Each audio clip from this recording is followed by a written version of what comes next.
bütün esnaflarımızı şu anda bir günlük gelirini Gazze'ye bağışlayacak esnaflarımızı geziyoruz. Allah da şu anda Emre abimizin yanındayız. Bu da gelirini bağışlamış. Rabbim hayrını kabul etsin inşallah. İnşallah biz bu yardımlarını, emanetini alacağız. Filistin halkına ulaştıracağız. Rabbim hayrını kabul etsin inşallah.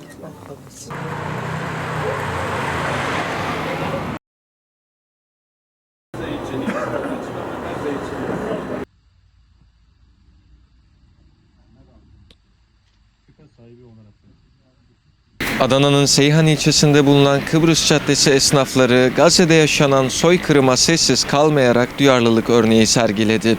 Bir günlük kazancım Gazze'ye diyen esnaflar Umut Kervanı aracılığıyla yardımlarını Gazze'ye ulaştırmak üzere teslim ettiler. Kıbrıs Caddesi'nde Gazze için esnaflar olarak bizler ne yapabiliriz diye bir soruyla başladı ve duyarlı esnaf kardeşlerimiz kendi aralarında bir günlük çalışmalarını Gazze'ye bağışlamak üzere böyle bir hayırlı çalışma başlattılar.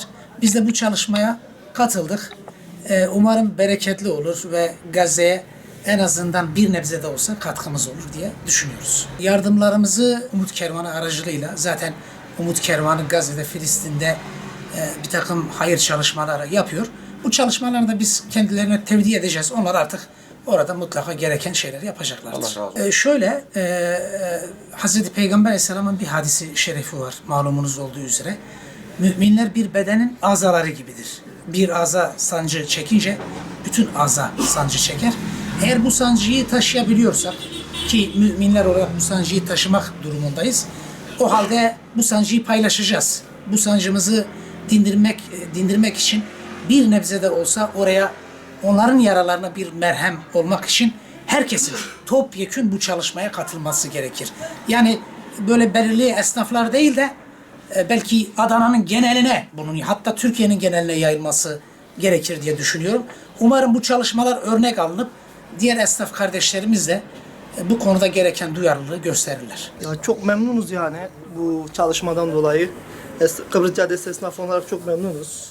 Yani bizim de bir katkımız olabildiyse ne mutlu bize. Elimizden geleni biz kendimiz yapabildiğimizi yapıyoruz yani. Umut Kervanı aracılığıyla yardımımızı yaptık. Allah razı olsun. Yani burada esnaflarımız böyle bir çalışma başlattı. Biz de bu çalışmaya destek olmak istedik. Zaten daha öncesinde de yine desteklerimiz zaten vardı. Ama burada örnek teşkil edebilmek için biz de bu kampanyaya katıldık. Ve çok da memnunuz yani. Bizden sonra katılan arkadaşlar da oldu. Daha öncesinde de vardı. Allah esnaflarımızdan da razı olsun inşallah. Bu şekilde desteğimiz yine devam edecek tabii ki. Umut Kervan aracılığıyla yardımlarımızı yapıyoruz. Çok onlara da teşekkür ediyoruz bu konuda devam ettikleri için. Biz de ulaşabiliyoruz. Gazze'de ulaşabiliyoruz bu şekilde. Biz Müslümanlar olarak 7 Ekim'den bu yana Gazze'deki soykırıma yani karşı duruyoruz, İsrail'in soykırımına karşı. Oradaki kardeşlerimize elimizden geleni yapmaya çalıştık. Yine de yapıyoruz.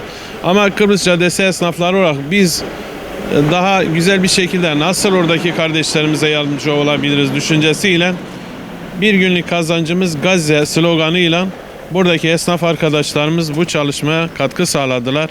Birçok esnaf arkadaşımız bu çalışma yaptı. İnşallah bu çalışmamızı Umut Kervanı Vakfı aracılığıyla Gazze'ye ulaştıracağız. Bizim buradaki amacımız bütün Adana'daki esnafların, çalışanların ve bunu Türkiye'ye yayacak şekilde herkesin bir günlük kazancını Gazze'ye göndermesi. Zaten herkes bir günlük kazancını Gazze'ye göndermiş olursa Allah'ın izniyle Gazze'de hiçbir sıkıntı olmaz. Gazze inşa edilmiş olur. Hiçbir eksikleri olmaz. Yani başka yardıma gerek kalmadan sadece bir günlüğünü herkes vermiş olsa Allah'ın izniyle bu iş tamamdır. Bunu biz Türkiye'ye yaymaya çalışıyoruz. Bütün herkesin bir günlüğünü vermesi ya da bir yevmiyesini vermesi yeterlidir Allah'ın izniyle düşünüyoruz. Yani buradaki esnaflara bu geniş kapsayıcı bir çalışmamız da oldu. Boykot çalışması olarak. Biz zaten yani aldığımız ürünleri, malzemeleri kendi paralarımızdan alıyoruz. Yani İsrail'i destekleyen firmalardan almamamız gerekiyor.